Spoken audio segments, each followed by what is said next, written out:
만약 누군가가 여러분을 떠올릴 때, 아, 그 사람은 정말 귀티가 나라는 말을 하게 된다면 어떨까요? 우리는 흔히 귀티 난다고 하면 값비싼 옷, 화려한 액세서리 또는 사회적 지위를 떠올리곤 합니다. 하지만 진짜 귀티는 이런 외적인 요소에서 비롯되지 않습니다. 오히려 내면에서부터 피어오르는 품격과 태도, 그리고 삶을 대하는 마음가짐에서 나타납니다. 오늘 이야기는 이 귀티나는 사람들의 비밀, 즉 비싼 옷이 아니라 네 가지를 입는다는 진실에 대해 나눠보고자 합니다. 이 네 가지는 우리 삶의 작은 변화를 통해 큰 품격을 가져다 줄 것입니다. 자, 그럼 함께 귀티나는 삶으로 들어가는 문을 열어볼까요? 당신은 지금 자신의 삶에서 스스로를 진정 귀하게 대하고 계신가요? 아니면 세상의 평가와 타인의 시선에 휘둘리며 자신을 과소평가하고 계신가요? 귀티는 내면에서부터 피어오르는 품격과 태도, 그리고 삶을 대하는 마음가짐에서 시작됩니다. 이 이야기는 바로 여기서부터 시작됩니다. 제가 아는 한 사람의 이야기를 들려드리고 싶습니다. 그 사람은 바로 제 어릴 적 친구 현수 씨입니다. 현수 씨는 그다지 화려한 삶을 살지 않았습니다. 대학 졸업 후 평범한 중소기업에 취직했고 그의 옷차림이나 외모는 소박한 편이었죠. 그럼에도 불구하고 사람들은 항상 그를 볼 때마다 뭔가 다르다, 고급스럽다는 말을 했습니다. 그 이유는 그의 태도에 있었습니다. 현수 씨는 주변 사람들과 대화할 때 항상 상대의 말을 끝까지 경청하고 상대방을 존중하는 언행을 보여줬습니다. 그는 누군가와 이야기할 때 절대 시선을 돌리지 않았고 작은 일에도 감사 인사를 잊지 않았습니다. 한 번은 현수 씨와 함께 작은 카페에 갔던 적이 있습니다. 우리가 주문을 기다리는 동안 바쁜 직원이 음료를 급히 준비하며 실수로 음료를 쏟고 말았습니다. 다른 손님들은 인상을 찌푸리거나 불만을 토로했지만 현수 씨는 오히려 미소를 지으며 이렇게 말했습니다. 괜찮아요. 저도 이런 일이 가끔 있어요. 그러니 천천히 하셔도 괜찮습니다. 그의 말 한마디는 바쁜 직원의 얼굴에 안도의 미소를 가져왔습니다. 그 순간 저는 깨달았습니다. 현수 씨가 귀티나는 사람으로 보였던 이유는 그의 마음에서 나오는 따뜻함 때문이라는 것을요. 이처럼 귀티는 비싼 옷이나 높은 지위가 아니라 작은 행동 하나에서 피어납니다. 어떤 상황에서도 상대를 배려하고 진심으로 공감하려는 자세가 바로 귀티의 근원입니다. 이야기를 나누다 보니 한 유명 철학자의 말이 떠오릅니다. 독일의 철학자 칸트는 품격은 자신을 존중하면서도 타인을 존중하는 태도에서 나온다고 했습니다. 이 말은 오늘 이야기의 핵심을 잘 보여줍니다. 귀티는 결국 자신을 존중하면서도 타인을 진심으로 대할 줄 아는 태도에서 비롯된다는 것입니다. 다음으로 이런 품격 있는 태도가 일상 속에서 어떻게 실현될 수 있는지를 좀 더 구체적으로 이야기해 보겠습니다. 현수 씨의 이야기를 들으며 귀티는 결국 일상 속에서 드러나는 작은 행동과 태도에서 시작된다는 점을 알 수 있었습니다. 이번에는 귀티를 완성하는 첫 번째 요소에 대해 이야기해 보겠습니다. 바로 진정한 경청입니다. 경청은 단순히 상대방의 말을 듣는 것을 의미하지 않습니다. 그것은 상대방의 말을 온전히 이해하려 하고 그 사람의 감정을 함께 느끼는 행동입니다. 진정으로 귀티나는 사람들은 자신의 의견을 주장하기에 앞서 상대방의 이야기를 들어줍니다. 그리고 그것이 상대에게 얼마나 큰 위로와 힘이 되는지 잘 알고 있습니다. 제가 한 모임에서 만났던 유진 씨를 예로 들어볼까요? 유진 씨는 대화의 중심에 서지 않는 사람이었습니다. 그는 조용히 다른 사람의 이야기를 듣고 필요할 때만 간결하게 자신의 생각을 덧붙이곤 했습니다. 하지만 이상하게도 모임이 끝날 무렵이면 사람들은 항상 유진 씨와 대화를 나누고 싶어 했습니다. 그 이유는 간단했습니다. 유진 씨는 대화 상대의 말을 귀 기울여 듣고 상대방이 진심으로 말하고자 하는 바를 이해하려 노력했기 때문입니다. 그는 고개를 끄덕이며 적절한 반응을 보였고, 때로는 상대가 놓친 부분을 짚어주기도 했습니다. 예를 들어, 한 친구가 요즘 회사 일이 너무 힘들다는 고민을 털어놓았을 때, 그는 단순히 그렇군요라고 대답하는데 그치지 않고 이렇게 말했습니다. 그렇다면 그 회사에서 일하면서 가장 힘든 점은 무엇인가요? 혹시 그 상황을 조금 더 나아지게 할 방법은 없을까요? 그의 질문은 단순한 동정이 아니었습니다. 상대방의 마음을 헤아리고 실질적인 도움을 주려는 진심에서 비롯된 것이었죠. 그 말을 들은 친구는 자신의 고민을 정리할 기회를 얻었고, 무언가 해결책을 찾아 나갈 용기를 얻었습니다. 이처럼 경청은 상대방에게만 영향을 주는 것이 아닙니다. 경청은 우리의 태도와 이미지를 바꿉니다. 다른 사람들은 우리가 보여주는 경청의 태도 속에서 진심과 품격을 느끼게 됩니다. 특히 감정적으로 힘들 때 누군가가 우리의 이야기를 들어준다면 그 사람에 대한 신뢰와 존경심은 깊어질 수밖에 없습니다. 경청은 때로는 말보다도 강력합니다. 어떤 말이 위로가 되지 않을 때 그저 상대방의 감정을 이해하고 들어주는 행동만으로도 우리는 깊은 인상을 남길 수 있습니다. 그래서인지 철학자 플라톤은 듣는 능력은 말을 잘하는 능력만큼 중요하다고 말했습니다. 그렇다면 진정한 경청을 위해 우리는 어떤 노력을 해야 할까요? 첫째, 상대의 말을 끊지 않는 습관을 들이는 것이 중요합니다. 상대방이 말을 끝내기 전에 우리의 의견을 말하거나 그들의 감정을 단정 지으려는 태도는 그 사람에게 벽을 세우는 행위일 수 있습니다. 대신 상대방의 말이 끝날 때까지 참을성 있게 기다리고 그들의 이야기를 마주하는 태도가 필요합니다. 둘째, 상대방의 감정을 공감하려 노력해야 합니다. 단순히 그렇군요라는 반응만으로는 부족합니다. 그런 상황이라면 정말 힘드셨겠어요와 같은 공감. 어린 한마디가 상대방의 마음을 여는 열쇠가 될 수 있습니다. 셋째, 경청은 몸짓과 눈빛에서도 나타나야 합니다. 귀로만 듣는 것이 아니라 상대방과 눈을 맞추고 몸을 그들에게 기울이는 작은 행동이 우리가 얼마나 진지하게 듣고 있는지를 보여줍니다. 상대방은 우리의 태도를 통해 자신의 이야기가 존중받고 있다는 것을 느낍니다. 경청은 작은 노력으로 큰 변화를 가져오는 행동입니다. 그리고 귀티내는 데 있어 경청은 반드시 갖춰야 할 첫 번째 덕목이라 할 수 있습니다. 이번에는 경청을 실천함으로써 더 깊은 관계를 만들어가는 또 다른 사례를 공유해 보겠습니다. 경청은 단순히 말을 듣는 것을 넘어 사람들 사이에 보이지 않는 다리를 놓는 행동입니다. 그 다리를 통해 서로의 마음이 오가고 신뢰와 이해가 싹트게 됩니다. 몇 해 전 제 친구 세현 씨는 오랜 친구인 지수 씨와 관계가 소원해진 적이 있었습니다. 둘은 오랫동안 돈독한 우정을 이어왔지만 어느 순간 대화가 줄고 사소한 갈등이 쌓이면서 서로 멀어지기 시작했습니다. 세현 씨는 지수 씨가 자신을 멀리하는 이유를 알 수 없었고 그것이 점점 스트레스로 다가왔습니다. 하지만 그는 과거의 추억을 떠올리며 관계를 회복하고 싶다는 마음을 먹었습니다. 그래서 용기를 내어 지수 씨에게 차 한 잔을 함께 하자고 제안했습니다. 그날 세현 씨는 결심했습니다. 말을 많이 하기보다 지수 씨의 이야기를 온전히 듣기로 말입니다. 그리고 그 선택은 놀라운 결과를 가져왔습니다. 처음엔 지수 씨가 마음을 열지 않았습니다.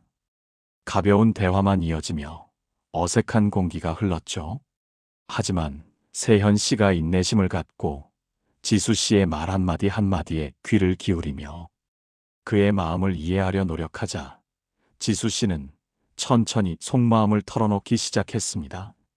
사실 내가 요즘 나를 잘 이해하지 못하는 것 같았어. 지수 씨는 그렇게 말하며 자신이 느꼈던 서운함을 하나씩 꺼내놓았습니다. 세현 씨는 변명하거나 자신의 입장을 설명하지 않았습니다. 대신 고개를 끄덕이며 그랬구나. 내가 그런 부분에서 배려가 부족했구나라는 공감의 말을 건넸습니다. 그날 대화는 몇 시간 동안 이어졌습니다. 서로의 감정을 터놓고 이야기하면서 그간의 오해가 풀렸고 두 사람의 관계는 예전보다 더 깊어졌습니다. 세현 씨는 나중에 저에게 이렇게 말했습니다. 그날 내가 말하기보다 들으려고 했던 것이 우리 우정을 다시 찾을 수 있었던 가장 큰 이유였던 것 같아. 이 경험은 우리에게 중요한 교훈을 줍니다. 우리는 관계에서 종종 자신의 입장을 설명하거나 상대방을 설득하려는데 집중합니다. 하지만 때로는 그저 상대의 이야기를 들어주는 것이 모든 갈등을 푸는 첫걸음이 될 수 있습니다. 여기서 우리는 철학자 칼 로저스의 말을 떠올릴 수 있습니다. 그는 이렇게 말했습니다. 진정한 경청은 사랑의 가장 깊은 표현이다. 경청은 단순히 듣는 행위가 아니라 상대방을 향한 관심과 사랑을 보여주는 방식입니다. 우리가 상대방의 이야기에 마음을 열 때 상대방도 우리의 진심을 느끼고 마음을 열게 되는 것이죠. 경청이 필요한 순간은 우리 삶 곳곳에 숨어 있습니다.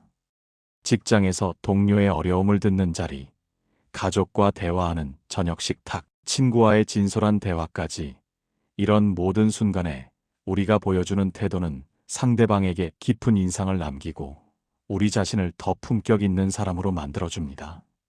그렇다면 우리는 경청을 더욱 잘하기 위해 어떤 연습을 할 수 있을까요? 하루 10분씩이라도 가족이나 친구의 이야기를 아무런 판단 없이 들어보는 연습을 해보세요. 그들의 말에 고개를 끄덕이며 그랬구나, 혹은 정말 힘들었겠다는 말을 진심을 담아 건네는 것만으로도 상대방은 우리의 진심을 느낄 수 있습니다. 또한 대화를 나눌 때 질문을 던지는 것도 좋은 방법입니다. 어떤 점이 가장 힘들었어? 그 상황에서 어떤 기분이 들었니? 와. 같은 질문은 상대방의 마음을 더욱 깊이 이해할 수 있도록 돕습니다. 이번 이야기를 통해 우리는 경청이란 단순한 기술이 아니라 관계를 변화시키는 강력한 도구라는 점을 다시 한번 확인할 수 있었습니다. 다음으로는 귀티를 완성하는 또 다른 중요한 요소에 대해 이야기해 보겠습니다. 이번에는 품격 있는 행동을 완성하는 세 번째 요소인 배려에 대해 이야기해 보겠습니다. 배려는 우리가 일상에서 자주 접하는 단어지만 그 깊은 의미를 제대로 실천하는 일은 쉽지 않습니다. 배려는 상대방의 입장에서 생각하며 작은 행동 하나로도 세상을 따뜻하게 바꿀 수 있는 위대한 힘을 가지고 있습니다. 몇 해 전 제가 읽었던 한 에세이에서 작가의 경험이 강렬하게 남아 있습니다. 그는 매일 아침 같은 카페에서 커피를 사며 늘 비슷한 시간에 같은 바리스타를 만났다고 합니다. 그 바리스타는 항상 밝은 미소로 고객을 맞이했지만 그날따라 그녀의 얼굴에는 어딘가 모를 지친 기색이 엿보였다고 합니다. 작가는 직감적으로 그녀가 힘든 하루를 보내고 있음을 느끼고 작은 메모지를 꺼내 이렇게 적었습니다. 항상 밝은 에너지로 우리를 맞아주셔서 감사해요. 오늘 하루도 힘내세요. 그리고 계산대 위에 메모지를 남긴 뒤 카페를 나섰습니다.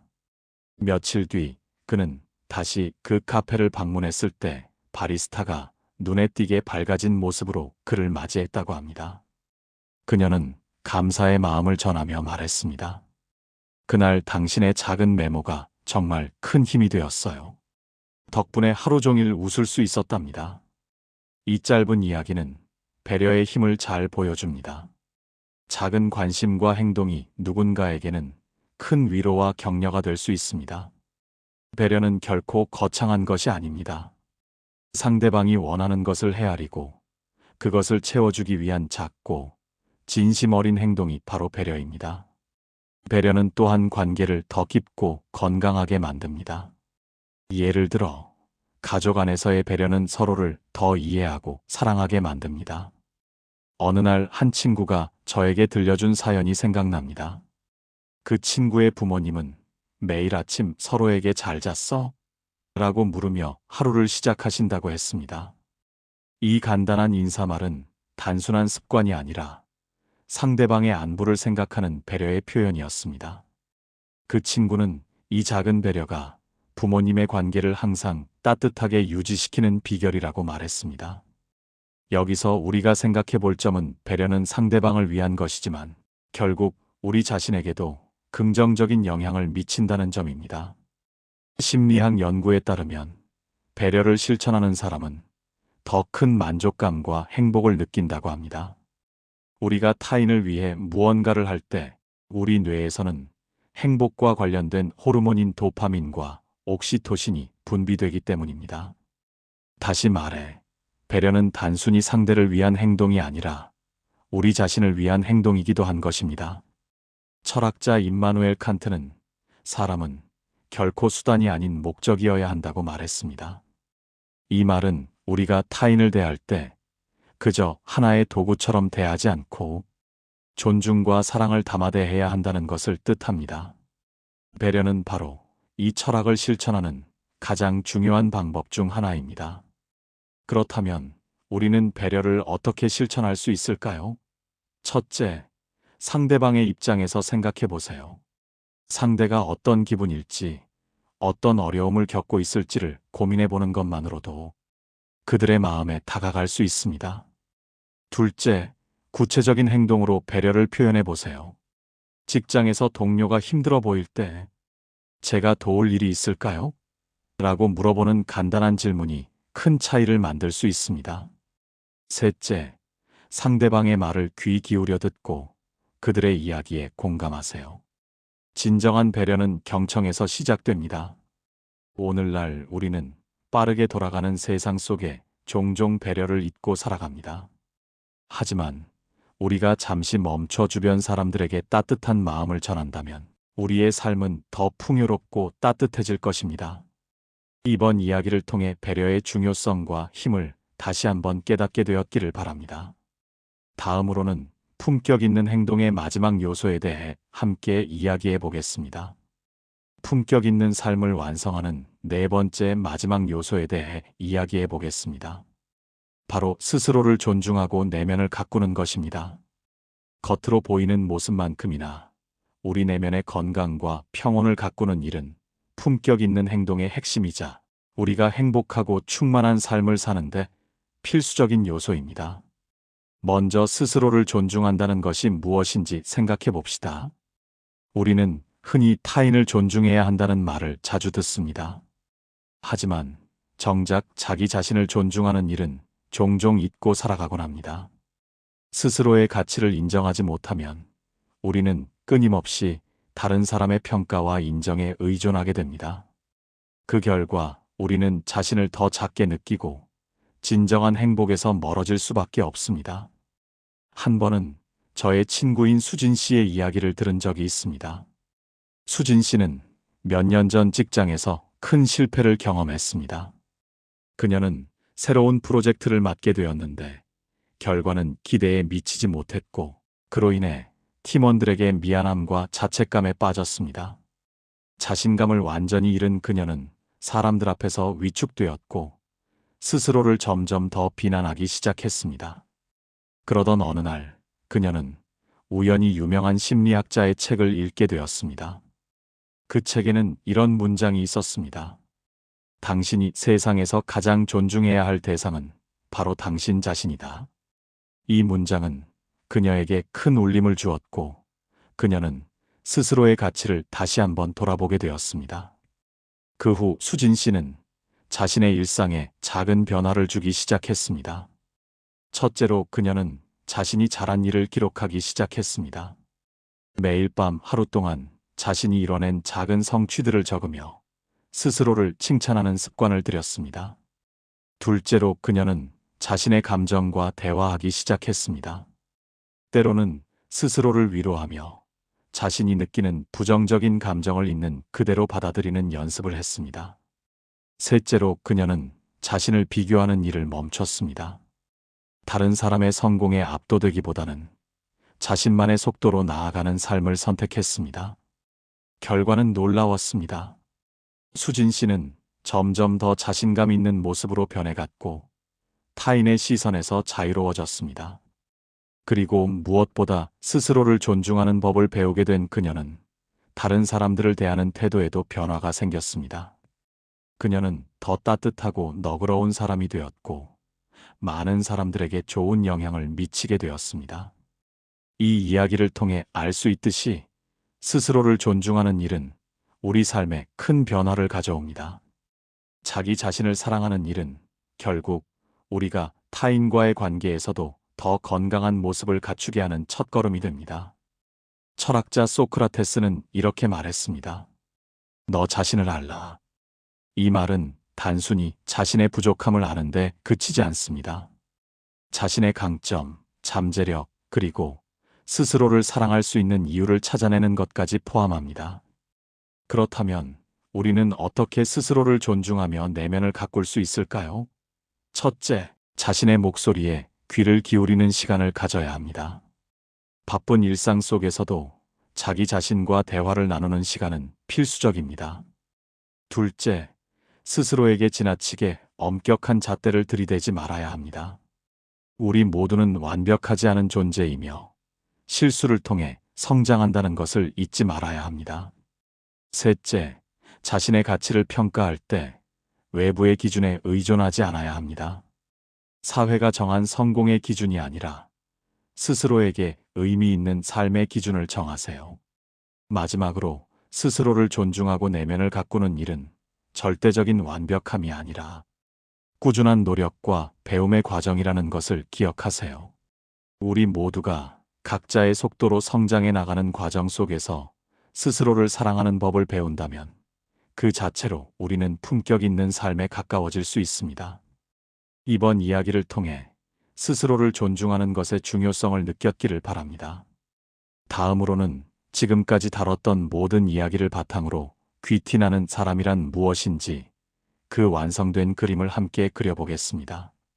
우리는 품격 있는 삶을 완성하는 귀티나는 사람이란 어떤 모습인지 그 구체적인 그림을 그려볼 시간입니다.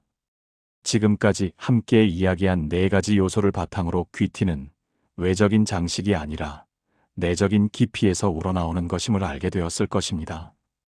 귀티나는 사람은 단순히 비싼 옷을 입거나 화려한 삶을 사는 사람을 의미하지 않습니다.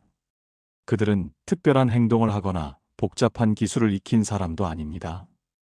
귀티는 바로 작은 선택과 삶의 태도에서 만들어지는 것입니다. 우리의 일상 속에서 작고 소소한 습관들이 쌓여 그 사람의 본질과 품격을 드러냅니다. 지금부터 이 4가지 요소를 실제로 어떻게 우리의 삶에 적용할 수 있는지 구체적으로 이야기해 보겠습니다. 첫째, 귀티는 말에서 나옵니다. 말은 단순한 의사소통 도구가 아닙니다. 우리가 어떤 말을 하느냐는 그 자체로 우리의 내면을 드러냅니다.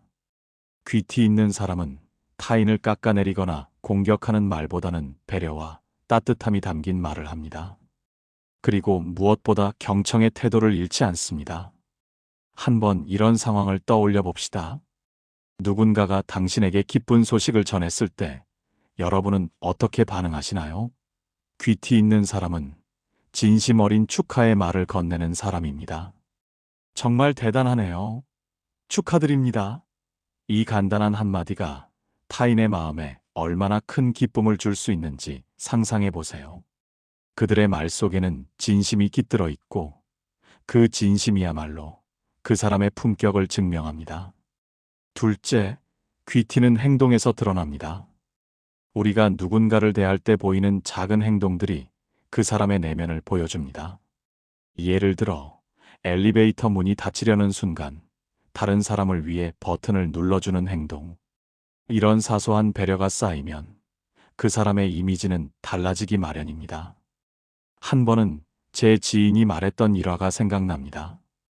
그는 지하철을 기다리며 줄을 서 있었는데 뒤에 있던 할머니가 무거운 짐을 들고 계셨다고 합니다.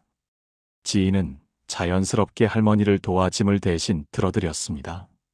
그 작은 행동은 할머니의 하루를 바꾸었습니다. 그리고 놀랍게도 그 행동은 주변 사람들에게도 따뜻한 감동을 주었습니다. 이렇게 우리의 행동은 다른 사람들에게까지 영향을 미친다는 사실을 기억하세요. 셋째, 귀티는 시간을 사용하는 방식에서 나옵니다. 귀티 있는 사람은 자신의 시간을 허투루 쓰지 않습니다. 그들은 단순히 바쁘게 움직이는 것이 아니라 의미 있는 선택에 시간을 투자합니다. 독서를 하거나 자신을 성장시킬 수 있는 활동을 하며 내적인 충만함을 채웁니다. 이와 관련된 한 가지 조언을 드리자면 스스로에게 하루에 단 10분이라도 성찰의 시간을 가져보는 것입니다. 그날 있었던 일들을 돌아보고 감사할 일을 찾아 기록해 보세요. 이 짧은 시간이야말로 귀티 있는 삶을 만들어가는 시작점이 될 수 있습니다. 마지막으로 귀티는 자기 존중에서 나옵니다. 이것은 앞서 이야기한 것처럼 스스로를 사랑하고 자신의 가치를 인정하는 것에서 시작됩니다. 자기 자신을 비난하거나 비교하기보다는 있는 그대로의 자신을 받아들이는 태도가 중요합니다. 이렇게 내면의 평화를 이루게 되면 그 안정감이 자연스럽게 외적인 태도와 행동에도 드러나게 됩니다. 귀티 있는 사람의 모습은 단순히 세련된 외모나 화려한 말솜씨에 있는 것이 아닙니다. 그들의 내면에서 우러나오는 배려, 따뜻함, 그리고 자기 존중이 모든 행동과 말에서 자연스럽게 드러납니다. 그리고 이것이야말로 사람들에게 깊은 인상을 남기는 진정한 귀티의 힘입니다. 이번에는 여러분의 일상 속에서 이 네 가지를 어떻게 실천할 수 있을지 스스로 돌아보는 시간을 가져보셨으면 합니다.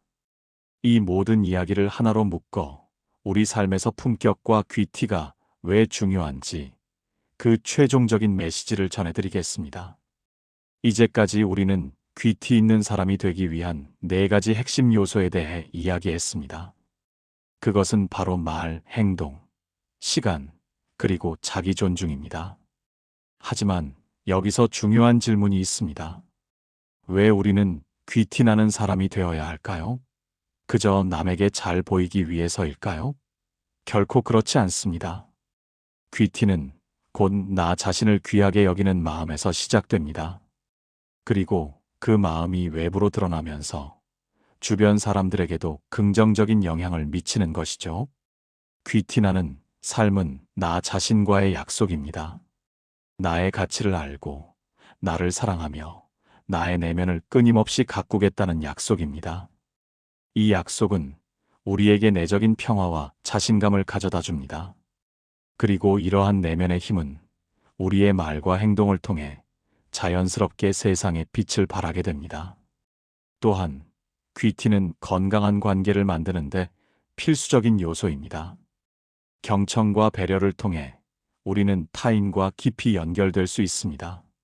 서로를 존중하고 이해하는 관계 속에서 우리는 더욱 풍요롭고 의미 있는 삶을 경험하게 됩니다. 이것은 마치 잘 가꾸어진 정원과 같습니다. 씨앗을 심고 물을 주고 정성껏 돌보면 아름다운 꽃이 피어나듯 귀티도 우리의 꾸준한 노력과 관심 속에서 피어납니다. 매일 작은 실천들을 통해 우리는 조금씩 더 귀티나는 사람으로 성장할 수 있습니다. 예를 들어 오늘 하루 주변 사람들의 이야기를 더 진심으로 들어주고 작은 배려를 베풀어 보세요. 혹은 잠시 시간을 내어 자신에게 질문을 던져보세요. 나는 오늘 나 자신을 얼마나 귀하게 여겼는가? 이러한 질문들은 우리의 내면을 성찰하고 스스로를 돌아보는 귀중한 시간이 될 것입니다. 귀티는 하루아침에 만들어지는 것이 아닙니다. 그것은 삶에 대한 꾸준한 성찰과 노력의 결과입니다. 그리고 그 결과는 우리 자신뿐만 아니라 우리의 주변 사람들, 나아가 우리가 살아가는 사회 전체에 긍정적인 파동을 일으킬 것입니다. 그러니 이제부터 귀티나는 사람이 되기 위한 여정을 시작해 보세요. 당신 안에 숨겨진 품격과 아름다움을 발견하고 그것을 세상에 마음껏 펼쳐 보이세요. 당신은 이미 충분히 귀하고 아름다운 존재입니다. 그 사실을 믿고 오늘부터 이 네 가지를 당신의 삶에 옷처럼 입어보세요. 분명 놀라운 변화가 찾아올 것입니다. 당신의 귀티나는 삶을 응원합니다. 지금 바로 당신의 품격을 빛낼 첫걸음을 내딛어 보세요.